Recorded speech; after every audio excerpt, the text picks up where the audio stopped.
Start करते हैं lecture number 35 part A. Okay, यहाँ पे मॉसफेट का लास्ट लेक्चर है। Therefore to calculate current in the saturation mode, तो इसके जस्ट पहले हमने पिछले लेक्चर के लास्ट में सैचुरेशन मोड और लीनियर मोड के बारे में देखा था। तो सैचुरेशन मोड के अंदर अब करंट को अगर कैलकुलेट करना है तो हमें VDS equal to VGS minus VTH इसको इक्वेशन 4 में डालना पड़ेगा, जो आपका IDS equal to something something और उसमें VDS और VDS स्क्वायर बाई 2 इस तरीके से रिलेशन था। तो उस इक्वेशन 4 में हम इसको डालेंगे। ओके, तो ये नीचे ही लिखा हुआ है जस्ट आपका VDS equal to VGS minus VTH। तो ये जो VDS हुआ करता था उसकी जगह अब ये डाल देना है। ओके, ये जो VDS है इसकी जगह ये डाल देंगे और इसकी जगह भी ये डाल देंगे, तो ये आपका VGS माइनस VTH का इधर तो आपका होल स्क्वायर बन जाएगा और इधर होल स्क्वायर अपॉन 2 है, तो उसको देख लेंगे उसमें क्या हो सकता है। तो ये आपका केवल और केवल क्या बन जाएगा, VGS माइनस VTH का होल स्क्वायर और upon 2। Okay, half VGS minus VTH का होल स्क्वायर, तो हाफ और ये आपका बचेगा, क्योंकि ये पूरे चीज़ को जब आप सॉल्व करेंगे तो आपको यही मिलेगा, हाफ VGS माइनस VTH का whole square. Okay, equation for IDS ये आपका बना।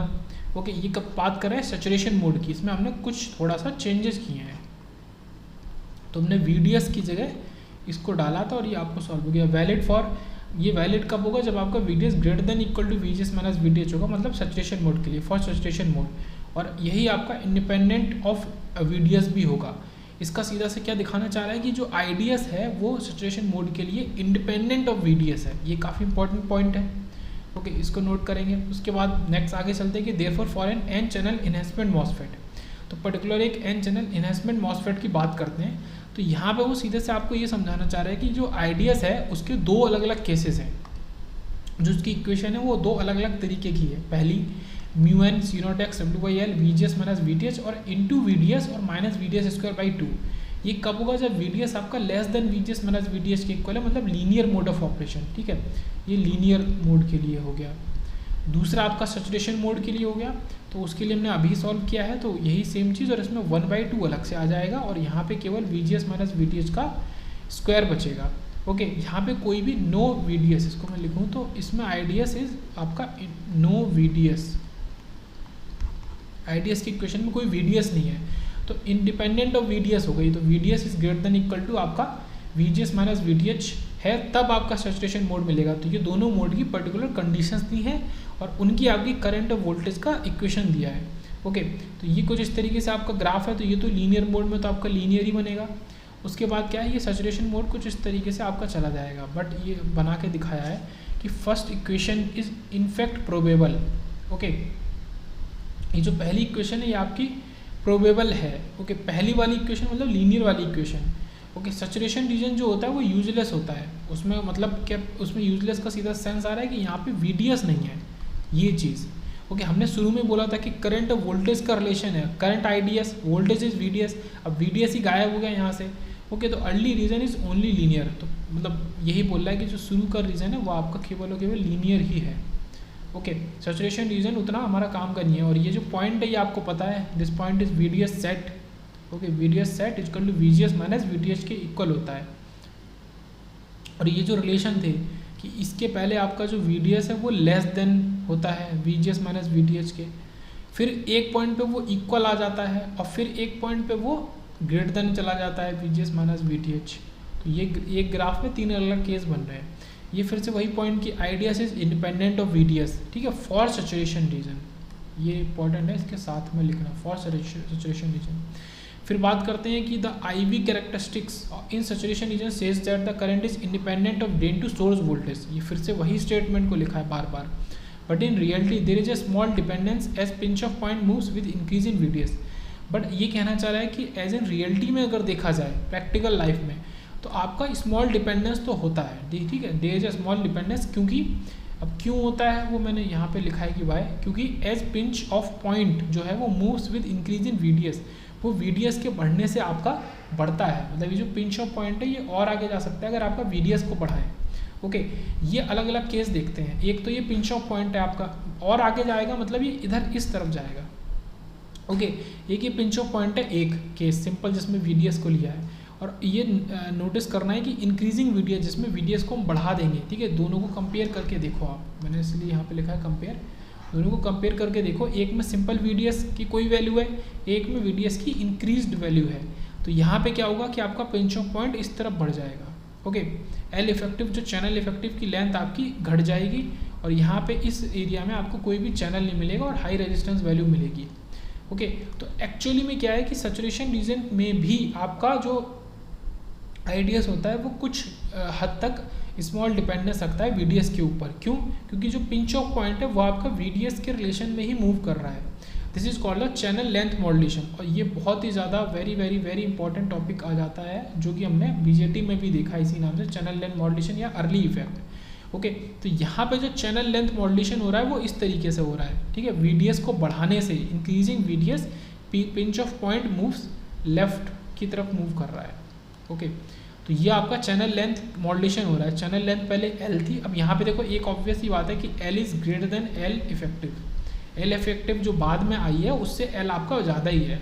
ओके, तो इसको हम चैनल लेंथ मॉड्यूलेशन कहते हैं। तो from the circuit designers point of view, circuit designer की पॉइंट ऑफ व्यू से देखें तो it has the same impact as the base width modulation in BJT। तो जो आपका BJT में होता था वो बेस विद मॉड्यूलेशन होता था। ओके, वहाँ कोई चैनल तो था नहीं, तो उसको बेस जो होता था उसकी विद चेंज होती थी, तो वो बेस विद मॉड्यूलेशन है, ये चैनल लेंथ मॉड्यूलेशन है। ओके, तो काफ़ी दोनों ही बहुत इंपॉर्टेंट टॉपिक है। As we keep on increasing VDS the pinch of point keep moving towards source. ठीक है, इसको मैंने यहाँ पे लिख भी दिया समराइज करके, टुवर्ड्स लेफ्ट। तो जैसे जैसे आप VDS को बढ़ाते जाएंगे आपका पिंच ऑफ पॉइंट सोर्स की तरफ या फिर लेफ्ट साइड में जब बढ़ता जाएगा। We are actually altering the value of resistance across the channel. हम एक्चुअल में कर क्या रहे हैं, जो चैनल है उसके अक्रॉस रेजिस्टेंस की वैल्यू को कम ज़्यादा कर रहे हैं। क्योंकि जैसे चैनल आपका रिड्यूस होगा तो जब जहाँ तक चैनल है वहाँ तक तो आपको लो रेजिस्टेंस मिलेगा, और जैसे ही चैनल खत्म हो जाएगा आपको हाई रेजिस्टेंस मिलेगा। Okay, such that above pinch of point resistance increases. तो पिंच ऑफ पॉइंट के अबव मतलब पिंच ऑफ पॉइंट के आगे राइट साइड में, ठीक है, राइट, आपका जो रेजिस्टेंस है उसकी वैल्यू बढ़ जाएगी। So technically speaking VDS must influence saturation mode current. तो टेक्निकली अगर बोला जाए तो जो हम अभी तक वही प्रूव करना चाह रहे थे कि वाई, कि VDS जो इन्फ्लुएंस कर रहा है तो क्यों कर रहा है, उसका आंसर ये है। तो टेक्निकली बोलें तो जो VDS है वो आपका इन्फ्लुएंस कर रहा है सैचुरेशन मोड की करंट को। So now we are going to add empirical correction. तो हम इसमें कुछ एम्पेरिकल करेक्शन करेंगे। ठीक है, इस वर्ड को आप डिक्शनरी में देख सकते हैं, गूगल कर सकते हैं, empirical correction to IV relationship to express channel length modulation. तो अब क्या करेंगे, हम इसमें थोड़ा सा एम्पेरिकल करेक्शन करेंगे, क्योंकि अब हमें पता चल गया है कि आपका जो IDS है वो VDS पे डिपेंड कर रही है, भले ही वो सैचुरेशन रीजन भी हो। ओके, तो अब हमको ये समझ में आ गया है, तो उसमें क्या चेंजेस हो सकते हैं। तो बाकी पूरा फार्मूला वही है, इसमें हम ये 1 प्लस लैम्डा टाइम्स VDS को इंक्लूड कर देंगे। ओके, तो अब आपको जब दिखाना होगा कि आपका बिल्कुल भी VDS पे डिपेंड नहीं कर रहा, आप लैम्डा को 0 लगा दो तो आपका VDS वाला टर्म चला ही जाएगा। तो लैम्डा क्या है, is the channel length modulation parameter है। ठीक है, बहुत इंपॉर्टेंट टॉपिक है ये। जो लैम्डा हमारा यहाँ पे है वो चैनल लेंथ मॉड्यूलेशन का पैरामीटर है, और ये कब है, VDS greater then VGS minus, और इसमें ये माइनस VDH भी है। ओके, ये थोड़ा सा याद रखेंगे, गलत इसमें मतलब छिप गया है। तो आपको जो लैम्डा है वो चैनल लेंथ मॉड्यूलेशन पैरामीटर है, और गेट के हिसाब से काफ़ी इंपॉर्टेंट है, और इसकी यूनिट होती है वोल्ट इनवर्स या फिर पर वोल्ट। तो ये काफ़ी इंपॉर्टेंट है कि इसकी यूनिट पर वोल्ट होती है। तो ओवरऑल अगर आप देखें तो ये जो पूरा टर्म होगा ना, इन दोनों को मल्टीप्लाई करके ये कांस्टेंट ही बन जाएगा। लैम्डा इंटू VDS आपको कांस्टेंट वैल्यू दे देगा, क्योंकि ये वोल्ट इनवर्स है, ये वोल्ट है। और फिर आपका जो रिलेशन पहले था उसमें चेंज, उसकी यूनिट में चेंज नहीं आएगा। जो IDS आपका करंट ही देना चाहिए तो करंट ही देगी। ओके, तो जब आपको दिखाना होगा कि लैम्डा, मतलब जब आपको दिखाना होगा कि IDS VDS पे डिपेंड नहीं कर रहा, तो लैम्डा को 0 कर दो, तो आपका ये टर्म ही गायब हो जाएगा। ओके, तो ये चीज़ है। तो अर्ली वोल्टेज जो होता है, अर्ली वोल्टेज का कॉन्सेप्ट, अर्ली इफेक्ट BJT में था, अर्ली वोल्टेज है, तो वो लैम्डा का इन्वर्स ही होता है। तो जो आपका चैनल लेंथ मॉड्यूलेशन पैरामीटर है उसका इन्वर्स ही अर्ली वोल्टेज है। अगर कोई भी चैनल लेंथ मॉड्यूलेशन नहीं हो रहा, ठीक है, मॉड्यूलेशन ही नहीं हो रहा, तो आपका इसका सीधा सा मतलब है कि लैम्डा 0 के इक्वल है। ओके, और IV characteristic of an N channel enhancement MOSFET की बात करें तो फिर से IV कैरेक्टरिस्टिक मतलब IV रिलेशन की बात कर रहे हैं कि करंट और वोल्टेज का रिलेशन। तो फिर से इसको दो तरीके से लिख देते हैं। ठीक है, लीनियर ऑपरेशन, जब VDS आपका लेस देन है VGS माइनस VDS, तो ये तो सेम हो गया as before, same as before. पर यहाँ पे कुछ चेंजेस आएगा। जब IDS हम बात करेंगे सैचुरेशन रीजन की, जब VDS greater than equal to VGS minus VDS के इक्वल है, तो ये तो सेम है पूरा, बस यहाँ पे ये टर्म आपने अलग से डाला हुआ है, ठीक है, 1 + लैम्डा VDS। तो जो ऊपर हमने IDS के संग लिखा था कि उसकी 2 वैल्यू इक्वेशन थी, तो ये सेम इक्वेशन है, बट यहाँ पे 1 + लैम्डा VDS हमने अलग से डाला है। ओके, फिर बात करते हैं कि as VDS is very small so VDS²/2 can be neglected. अब क्योंकि VDS बहुत स्मॉल है तो VDS²/2 जो है इस वाले केस में इसको हम नेग्लेक्ट कर सकते हैं। तो जो ऊपर वाला रिलेशन है वो हमारा कुछ इस तरीके से बन जाएगा। ओके, उसमें केवल ये VGS - VTH × VDS बचेगा, केवल ये ऐसे, इसको नेग्लेक्ट कर सकते हैं क्योंकि VDS स्मॉल है और उस चीज़ का स्क्वायर और अपॉन /2 और स्मॉल हो जाएगा। तो IDS जो है वो डायरेक्टली केवल VDS के ही प्रोपोर्शनल है, अगर आप देखें तो लीनियर रीजन के लिए, ठीक है, लीनियर रीजन के लिए आप इधर देखो तो ये IDS जो है ये इस पर VDS के डायरेक्टली प्रोपोर्शनल है। VDS को बढ़ाओगे तो IDS बढ़ेगा, VDS को घटाओगे तो IDS घटेगा।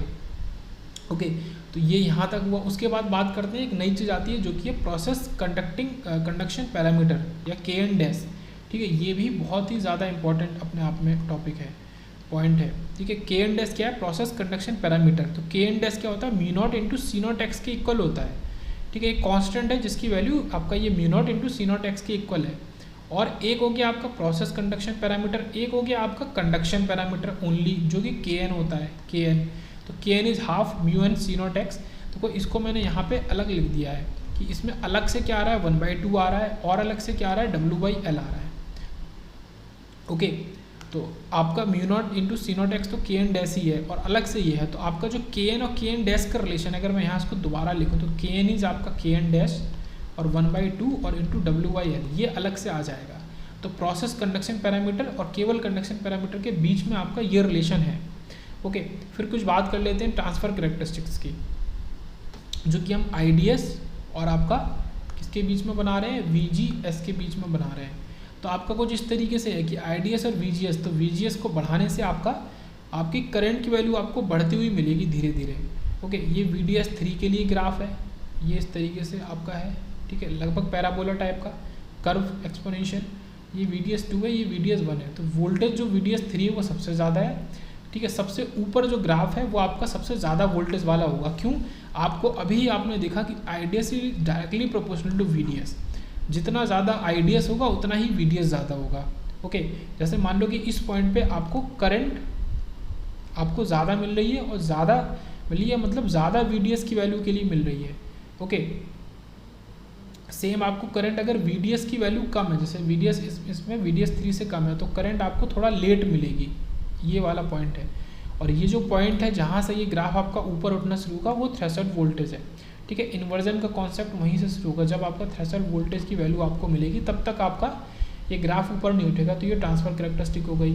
IDS versus VGS curve keeping VDS constant. अच्छा, यहाँ पे मेन चीज़ क्या है कि VDS को जब आप कांस्टेंट रखोगे तब आपको ये कर्व मिलेगा इस तरीके से कि VDS को कांस्टेंट रखोगे। ओके, ये हमने सिंबल बनाया है और उसमें ये दिखा दिया कि IDS है, ये VGS को हमने वेरी किया है और VDS को हम कांस्टेंट रखे हुए हैं, एक वैल्यू पे फिक्स करके रखे हुए हैं। कांस्टेंट का मतलब ये नहीं कि 0, एक वैल्यू पे फिक्स। ओके, तो ये तो हमारा ट्रांसफ़र कैरेक्टरिस्टिक्स हो गया। अब आउटपुट कैरेक्टरिस्टिक की बात कर लेते हैं। देखो यहाँ मैंने समराइज़ कर दिया कैसे, दोनों कैरेक्टरिस्टिक में हम 3 चीज़ों को ले रहे हैं, 3 चीज़ों की बात कर रहे हैं, IDS, VDS और VGS। ओके, तो ऊपर वाली कैरेक्टरिस्टिक में हम जो ट्रांसफ़र कैरेक्टरिस्टिक बनाते हैं वो IDS और VGS के बीच में बनाते हैं, VDS को कांस्टेंट रखते हुए। ओके, और जो आउटपुट कैरेक्टरिस्टिक बनाते हैं वो IDS और VDS के बीच में बनाते हैं और उसमें बीच वाले को, इसको VGS को कांस्टेंट रख देते हैं। तो IDS तो होगा ही होगा, करंट सिंगल है, वोल्टेज 2 है, एक बार एक वोल्टेज कांस्टेंट हो जाएगा, एक बार दूसरा वोल्टेज कांस्टेंट हो जाएगा। तो ये इस तरीके से कैरेक्टरिस्टिक्स हमने बनाई है। तो IDS versus VDS keeping VGS constant. अब हम VGS को कांस्टेंट रख देंगे। अब यहाँ पे अलग अलग रीजन जो हमारे हैं वो हमें यहाँ देखने को मिलेंगे आउटपुट कैरेक्टरिस्टिक में। तो जो हमारा वहाँ पे VTH से शुरू होता था, अब हमारा वो ओरिजिन से ग्राफ शुरू होगा और पहले वो लीनियर ही रहेगा। सेम वही चीज़ वहाँ पे VDS3 था, VDS3 is greater then VDS2 is greater then VDS1। यहाँ पे हमारा वो VGS हो जाएगा कि VGS3 is greater then VGS2 is greater then VGS1। Okay, तो इस तरीके से तो शुरू में लीनियर, तो लीनियर रीजन, उसके बाद जब ये कांस्टेंट अचीव कर लेगा तो सैचुरेशन रीजन, और आपका इस जगह पिंच ऑफ पॉइंट, ठीक है। सैचुरेशन अचीव कब करता है, आप सबको पता है कि VDS सेट आने पे सैचुरेशन अचीव करता है, और VDS सेट आपको कब मिलता है, पिंच ऑफ पॉइंट पे मिलता है। तो ये पिंच ऑफ पॉइंट हो गया ये वाला, और इसी में आपका नीचे कट ऑफ रीजन भी रहेगा, उसको फिलहाल हम आगे देखेंगे। तो ये कुछ इस तरीके से आपका आउटपुट करैक्टरिस्टिक है and channel enhancement type MOSFET का, IDS और VDS के बीच में कीपिंग VGS कांस्टेंट। फिर बात करते हैं small signal resistance of the MOSFET. Okay, जब जैसे ही वर्ड आया स्मॉल सिग्नल, तो आपका यहाँ पे AC आपका सप्लाई इंक्लूड हो गई, तो स्मॉल सिग्नल रेजिस्टेंस मतलब AC वाला रेजिस्टेंस। तो यहाँ पे हमने क्या किया कि सेम उसी तरीके से ग्राफ बनाया, यह आपका लीनियर, और फिर यहाँ से इसने ये अचीव कर लिया सैचुरेशन को। ओके, तो एक पॉइंट मान लो हमने ये पॉइंट लिया है, तो ये अलग अलग आपका VGS की अलग अलग वैल्यूज़ हैं, VGS2 और VGS1, और VDS और IDS के बीच में ग्राफ बना है, और VGS को कांस्टेंट लेना है, और कांस्टेंट लेना है मतलब ये चीज़। तो VDS-Q, इस पॉइंट पे आपको जो वोल्टेज मिल रहा है, तो VDS वाली एक्सिस पे वो VDS और उसके संग आपको क्या दे रहा है, Q दे रहा है, क्यूसेंट पॉइंट, ठीक है। मान लो क्यूसेंट पॉइंट पे ही आपको ये वैल्यू हम ले रहे हैं, तो ये हो गया। तो इस तरीके से ग्राफ ऐसा, तो इसका जो डिफरेंस होगा इस पॉइंट पे वोल्टेज की वैल्यू में, तो डेल VDS होगा, क्योंकि ये VDS एक्सिस पे है। इस तरीके से हम इस पॉइंट पे ले रहे हैं, इसी पॉइंट के इधर देखेंगे तो आपको करंट मिलेगा, उसका डिफरेंस मिलेगा डेल IDS, और वो जो करंट उस पॉइंट पे एग्जैक्ट वैल्यू ये होगी, वो होगी IDS-Q, ठीक है। दिस इज IDS-Q, ये IDS की एक्सिस पे है। तो इस तरीके से हमको मिल गया। तो AC सर्किट्स में है ये, AC सर्किट्स में बात करें तो स्मॉल सिग्नल रेजिस्टेंस जो होता है उसको डिफाइन कैसे करेंगे, it is define as RDS, ठीक है। स्मॉल AC सर्किट में सारी चीज़ें AC सोर्स से रिलेटेड में हम स्मॉल लेटर्स में लिखते हैं, जैसे कि ये R आपका DC वाला रेजिस्टेंस है, ये R आपका AC का रेजिस्टेंस है। ओके, वोल्टेज इस तरीके से लिखते हैं, और DC में कैपिटल V लिखते हैं। तो D of VDS upon D of IDS, या फिर del upon VDS upon del upon IDS। और ऑब्वियसली बात है कि दिस इज रेजिस्टेंस, तो R इज आपका V/I के इक्वली होता है, क्योंकि ये एक तरीके का रेजिस्टेंस है। तो ये फॉर्मूला यहाँ से आ गया, ये भी ईजी था। और W/L जो हम ऊपर यूज़ कर रहे थे कंडक्शन पैरामीटर में, ऊपर जो आपका था Kn और Kn डैश, तो W/L जो आपका यहाँ पे होता है, ये आपका एस्पेक्ट रेशियो होता है। ओके, W/L आपका एस्पेक्ट रेशियो होता है ऑफ द आपका चैनल या फिर आपका मॉसफेट। ओके, तो Kn और Kn dash process conduction parameter और कंडक्शन पैरामीटर, ये बहुत इंपॉर्टेंट थे। इसी के अंदर फॉर्मूले में W/L था जो कि आपका एस्पेक्ट रेशियो था। फिर बात करते हैं कि here we want to find that if there is a small signal fluctuation in drain to source voltage. तो अब हम ये पता करना चाहते हैं कि जो ड्रेन टू सोर्स वोल्टेज है, ठीक है, VDS है, क्या उसमें स्मॉल सिग्नल फ्लक्चुएशन हो रहा है, स्मॉल फ्लक्चुएशन होगा। Then how does the small signal drain current fluctuates. तो हम ये मान के चल रहे हैं कि इसमें अगर फ्लक्चुएशन हो रहा है तो इसमें जो IDS है, स्मॉल सिग्नल ड्रेन करंट है, उसमें चेंजेस आएगा कि नहीं, ठीक है। वो ये कहना चाह रहा है कि ये आपका फ्लक्चुएट कर रहा है, फ्लक्चुएट्स, तो इफ़ ये आपका फ्लक्चुएट करेगा कि नहीं, तो अब ये देखना चाह रहे हैं। तो फॉर पहले लीनियर रीजन की बात करते हैं।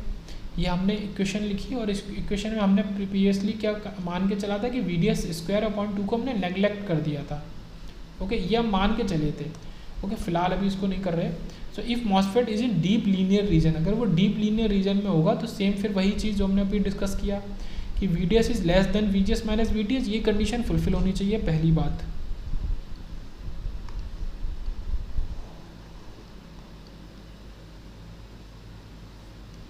और आपका जो VDS²/2 है वो नेगलेक्ट हो जाना चाहिए। तो आपकी इक्वेशन केवल इतनी बच गई। ओके, IDS इज μ0 C0x W/L VGS minus VDS into VDS। तो IDS आपका डायरेक्टली प्रोपोर्शनल है VDS के, तो हम पहले भी देख ही चुके हैं। तो इसका डिफ्रेंशिएशन जब आप कर दोगे तो आपको क्या मिल जाएगा, विद रिस्पेक्ट टू VDS करोगे। ओके, तो ये पूरा टर्म तो कांस्टेंट है, बाकी आपका केवल VDS है, ये VDS है, बाकी कांस्टेंट है। तो VDS आपका कुछ इस तरीके से है कि भाई D/dx और समथिंग I, और ये समथिंग कांस्टेंट और इंटू x। तो इसका डिफरेंशिएशन ऑब्वियसली बात है, आपको केवल कांस्टेंट बचेगा। तो यहाँ पे जो VDS है वो आपका गायब हो जाएगा। तो ये जो चीज़ पूरी आई, यही आपका क्या आया, 1/RDS के इक्वल आया। क्यों? क्योंकि आपका जो RDS था वो dVDS/dIDS था, उसमें V ऊपर था, इसमें V नीचे है। तो ये जो पूरा टर्म है ये 1/RDS के इक्वल है, स्मॉल सिग्नल रेजिस्टेंस के इक्वल है 1/। तो RDS क्या हो गया इसका रेसिप्रोकल, कि 1/μ0 C0x W/L और VGS माइनस VTH, इस L को आप ऊपर भी ले आ सकते हो। तो RDS फॉर लीनियर रीजन, तो लीनियर रीजन के लिए हमारा स्मॉल सिग्नल रेजिस्टेंस इतना आया। फिर बात करते हैं कि since in linear reason RDS is a function of VGS। अब आपको ये दिख रहा है यहाँ से कि RDS जो है वो एक फंक्शन है VGS का, ये दिख रहा है। Okay, so MOSFET in linear region can be use as a voltage variable resistor. तो ये इसका एक एप्लीकेशन बता रहा है कि लीनियर रीजन में मॉसफेट को as a voltage variable resistor की तरह यूज़ कर सकते हैं, क्योंकि ये रेजिस्टेंस दे रहा है। ओके, और ये वोल्टेज पे डिपेंड कर रहा है, इसका रजिस्टिव वैल्यू वोल्टेज पे डिपेंड कर रही है, तो वोल्टेज वेरिएबल रजिस्टर की तरह काम कर सकता है। उसके बाद कुछ इंपॉर्टेंट पॉइंट्स कि drain to source small signal resistance RDS decreases. ये RDS घटता है कब? अगर हम मोबिलिटी को बढ़ा देते हैं, क्यों? इसके इन्वर्सली प्रोपोर्शनल है। अगर हम C0x को बढ़ा देते हैं, क्यों? क्योंकि इसके भी इन्वर्सली प्रोपोर्शनल है। और एस्पेक्ट रेशियो को बढ़ा देते हैं तो भी रजिस्टिव वैल्यू घट जाएगा, क्योंकि इसके इन्वर्सली प्रोपोर्शनल है। बट अगर आप VGS माइनस VTH को बढ़ाएंगे, ओके, तो हाँ, तो भी ये घटेगा ही, ठीक है, with increase in overdrive voltage, तो भी ये आपका घट जाएगा। तो जैसे जैसे VGS माइनस VTH को बढ़ाएंगे तो भी आपका जो RDS है वो आपका घटेगा ही। अब एक इम्पॉर्टेंट और पॉइंट है कि इसको हमने ओवरड्राइव वोल्टेज बोला है। ओके, तो ये जो वोल्टेज है VGS माइनस VTH, इसको हम ओवरड्राइव वोल्टेज करके भी बोलते हैं या इस्तेमाल करते हैं। उसके बाद आगे बात करते हैं कि फॉर सैचुरेशन रीजन की अगर बात करें तो उसका फार्मूला ले लो, कुछ ज़्यादा नहीं करना, फार्मूलेज उठाने हैं। अब आपको क्या करना है, IDS को IDS क्यू करके लिखना है। DC क्यू पॉइंट की अगर बात करें, ड्रेन टू सोर्स करंट, तो उस पॉइंट पे क्या होगा कि आपका जो VGS है वो बन जाएगा VGS क्यू, और आपका VDS बन जाएगा VDS क्यू। दोनों ही जो वोल्टेज वैल्यू हैं, VTH तो एक कांस्टेंट वैल्यू है, उसको छोड़ के दोनों ही VGS क्यू और VDS क्यू बन गया, और IDS बन गया IDS क्यू। तो IDS आपका क्या हो जाएगा, इस तरीके से आ जाएगा। अब हम यहाँ पे क्या करेंगे कि लैम्डा को 0 मान लेंगे। ओके, तो ये टर्म आप अलग छोड़ दो, केवल इतना टर्म लो, और इसको आप फिर डिफरेंशिएट कर दो इक्वेशन 1। तो DIDS अपॉन DVDS करो पहले। ओके, तो ये तो हमने जस्ट सब्स्टिट्यूशन के लिए इसको लिखा है कि सब्स्टिट्यूशन पर्पस के लिए, इसको हम बाद में सब्स्टिट्यूट करेंगे। ओके, और कुछ भी नहीं है, ये जो इक्वेशन है IDS क्यू, इसको सब्स्टिट्यूट करेंगे। तो हमें उठाना इक्वेशन 1 को ही है। इक्वेशन 1 ऊपर वाली इक्वेशन थी IDS वाली। ओके, IDS वाली इक्वेशन है, और एक्चुअल में हमने क्या किया है कि 1 प्लस लैम्डा इंटू VDS, हमने इसको लैम्डा इंटू 1 कर लिया है। ओके, 0 प्लस लैम्डा इंटू 1, केवल लैम्डा यहाँ पे बचेगा। तो इसको जब डिफरेंशिएट करेंगे तो ये आपको कुछ इस तरीके से दे देगा कि 1/2, क्योंकि ऊपर क्या था 1 प्लस लैम्डा समथिंग था, तो इसको डिफरेंशिएट करोगे तो ये 0 देगा, और ये लैम्डा इंटू जो भी था, जैसे x और dy/dx कर रहे हो, तो ये आपको केवल कांस्टेंट वैल्यू लैम्डा दे देगा। तो ये वहीं से आया कि एक टर्म 0 बन गया, एक टर्म लैम्डा बन गया।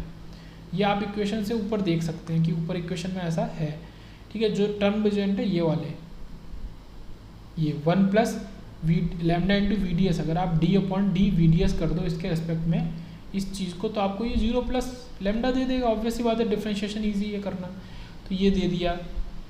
तो 1/RDS, अब यही चीज़ आपको 1/RDS के इक्वल है। क्यों? क्योंकि RDS होता है dVDS ऊपर होता है उसमें, और आपका DIDS नीचे होता है। तो ये 1/RDS equal to IDS Q into lambda equal to, तो RDS जो है आपका वो 1/लैम्डा बन जाएगा। क्यों? क्योंकि इस करंट में लैम्डा मल्टीप्लाई हो रहा था, और RDS हमें एक तरफ करना है, तो ये दोनों टर्म आपका दूसरी तरफ नीचे चले जाएंगे। तो ये RDS की वैल्यू है सैचुरेशन रीजन में। अब IDS क्यू जो है वो आप इसको लगा सकते हो कि ये जो पूरी वैल्यू ऊपर थी, ये वैल्यू पूरी की पूरी आपकी IDS क्यू है, जिसके संग लैम्डा वाला टर्म इंक्लूड नहीं है, 1 प्लस लैम्डा वाला। ओके, सो RDS इज आपका, अब 1/लैम्डा आपको पता है कि वो VA के इक्वल है अर्ली वोल्टेज के, तो ये आपका RDS क्या हो जाएगा, VA/IDS क्यू। और आपको वैसे भी पता है कि R आपका V/I के इक्वल ही होता है लगभग। तो यूजिंग RDS आपका ये 1/लैम्डा के इक्वल, ठीक है। यूजिंग RDS का यहाँ मतलब है कि जो RDS है ये लैम्डा के इन्वर्सली प्रोपोर्शनल है। ओके, इन्वर्सली प्रोपोर्शनल है। If there is no channel length modulation then lambda equal to 0। अगर कोई चैनल लेंथ मॉड्यूलेशन नहीं है और लैम्डा 0 हो जाएगा, और RDS क्योंकि इसके इन्वर्सली प्रोपोर्शनल है, ये 0 हो गया तो ये इन्फिनाइट हो जाएगा। तो आपका जो रेजिस्टेंस है वो इन्फिनाइट हो जाएगा। तो ये इसको प्रूव करता है इस स्टेटमेंट को कि अगर कोई भी चैनल नहीं होगा, no channel means infinite resistance. Okay, ये इस चीज़ को प्रूव करता है कि अगर कोई चैनल नहीं होगा, इसका मतलब कि आपका इन्फिनाइट रेजिस्टेंस आपको वो देगा। ओके, फिर बात करते हैं कि L is the channel length, lambda is the channel length modulation parameter और V is the Early voltage 1/λ। ठीक है, ये कुछ सिंपल चीज़ें जो हमें पहले से पता है।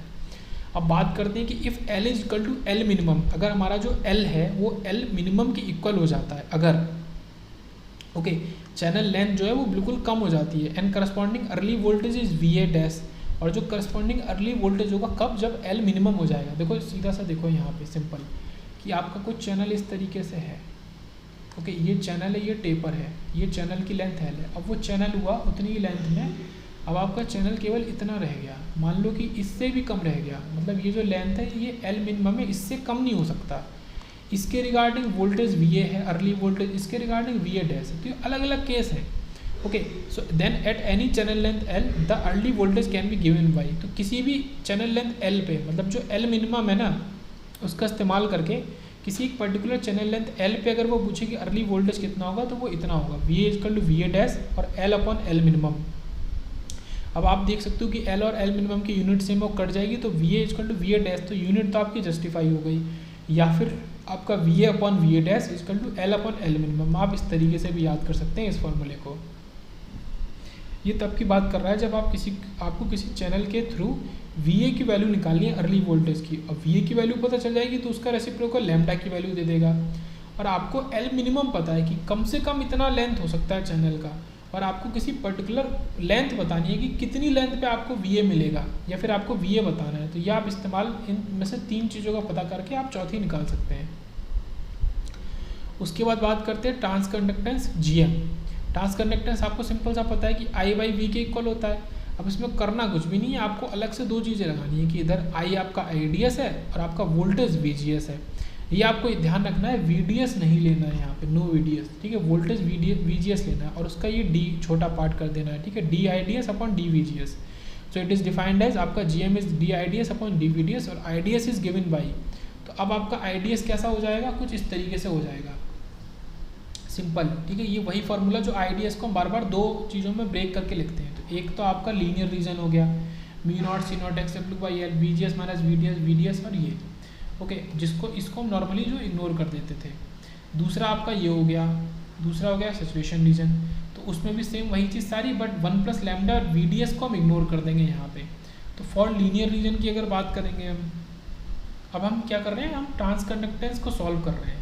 ट्रांसकंडक्टेंस को सॉल्व करने के लिए देखो बैकवर्ड चलो, आपको साफ साफ दिख रहा है कि आपको IDS जो है उसको डिफरेंशिएट करना है विद रिस्पेक्ट टू VGS। अब IDS के फॉर्मूले में कुछ भी VGS होगा तो वो जो टर्म्स होंगी वो डिफरेंशिएट हो जाएंगी, और IDS इक्वल टू आपको पता है, तो आपको 2 बार में सॉल्व करना पड़ेगा ट्रांसकंडक्टेंस। एक बार आपको इस वैल्यू इस इक्वेशन को उठाना पड़ेगा, इसमें देखो VGS प्रेजेंट है और इसमें भी VGS प्रेजेंट है, एक बार इसको उठाना पड़ेगा।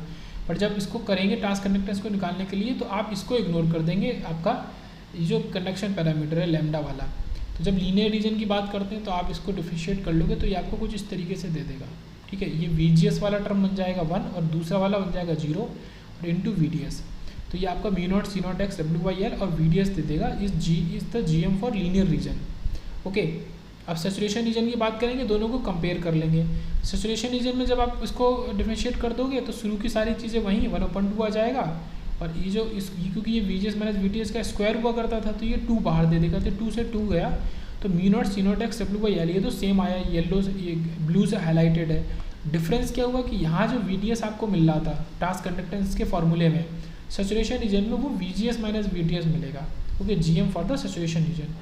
तो ड्रॉबैक क्या है आपका, जो मॉसफेट का सिंगल ड्रॉबैक है वो हम ऊपर भी देख चुके हैं कि इसका जो ट्रांसकंडक्टेंस होता है वो स्मॉल होता है, और इसकी वजह से जो गेन बैंडविड्थ प्रोडक्ट हो जाता है वो भी आपका घट जाता है। तो ये आपका सिंगल ड्रॉबैक हो गया आपका किसका, मॉसफेट का। फिर थोड़ा कुछ और बात कर लेते हैं, बॉडी बायस, सबस्ट्रेट बायस या बॉडी इफेक्ट भी जिसको कहते हैं, ये भी काफ़ी इंपॉर्टेंट टॉपिक है, ओके। बॉडी इफेक्ट, तो यहाँ पे क्या है कि हमने सोर्स को और बॉडी को एक साथ जोड़ा है और उसको रिवर्स बायसिंग में डाला हुआ है, क्योंकि ये देखो N टाइप का है, इसको पॉजिटिव टर्मिनल से जोड़ दिया है, और ये P टाइप का सबस्ट्रेट है, इसको नेगेटिव टर्मिनल से जोड़ दिया, तो ये रिवर्स बायसिंग हो गई।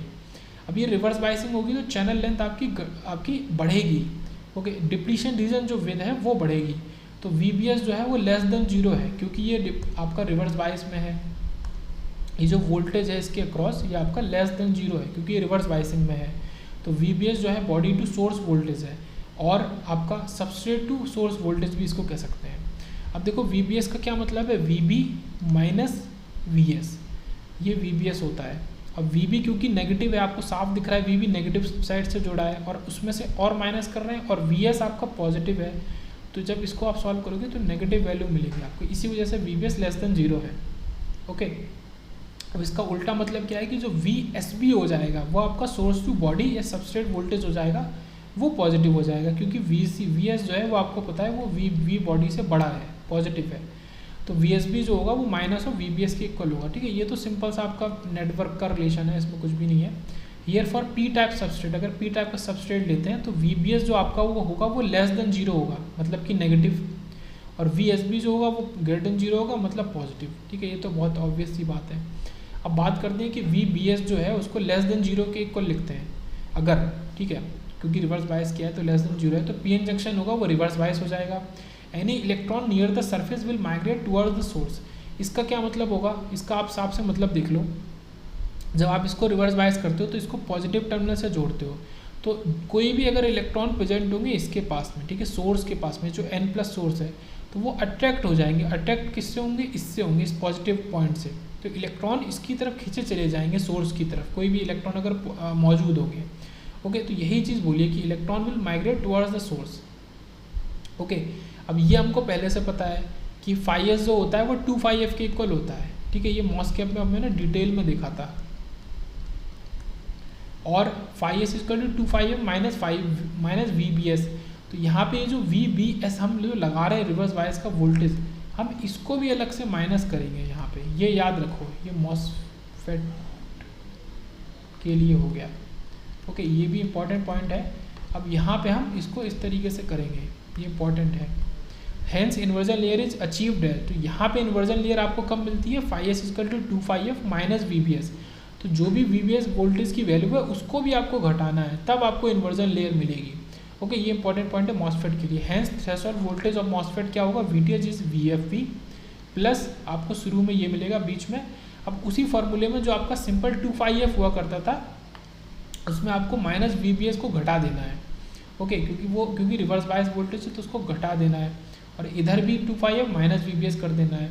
अब आप एक बात नोटिस करो, ये नीचे फार्मूला है VTH का, दोनों सेम ही फार्मूले हैं, उसमें थोड़ा थोड़ा डिफरेंस है। यहाँ पे क्या है कि जो VSB है उसको प्लस कर देना है, और यहाँ पे भी VSB को प्लस कर देना है। ऐसा क्यों है, एक्चुअल में आप कहीं भी घटा नहीं रहे हो ना प्लस कर रहे हो, आप बस इसमें इसको इंक्लूड कर रहे हो, इस टर्म को। अब ये टर्म खुद जैसा होगा वही इसका साइन बन जाएगा, क्योंकि ऊपर वाला फार्मूला VBS के फॉर्म में है तो उसमें हम माइनस कर रहे हैं क्योंकि VBS नेगेटिव है, और नीचे वाला फार्मूला VSB के फॉर्म में है तो उसको हम प्लस करते हुए दिखा रहे हैं। और अगर आप VTH और VSB को देखो तो VTH VSB के आपको डायरेक्टली प्रोपोर्शनल दिखेगा, क्योंकि वो पॉजिटिव और ऐड हो रहा है। अगर आप VSB को बढ़ाओगे तो VTH भी बढ़ेगा। तो अब ये चीज़ है कि अगर आप VSB को घटाओगे तो VTH भी घटेगा, और VSB को बढ़ाओगे तो VTH भी बढ़ेगा। यहाँ पे हमारा मॉसफेट एंड होता है। लास्ट लेक्चर में हम देखेंगे 35B में JFET। ओके, तो मॉसफेट यहाँ पे एंड होता है। तो VSB और VTH का रिलेशन हमने और जस्ट लास्ट में देखा, और इसी इफेक्ट को हम क्या कहते हैं कि इलेक्ट्रॉन आपके इधर खींचे चले जाएंगे, इसी इफेक्ट को हम कहते हैं बॉडी इफेक्ट। ओके, ये बॉडी इफेक्ट।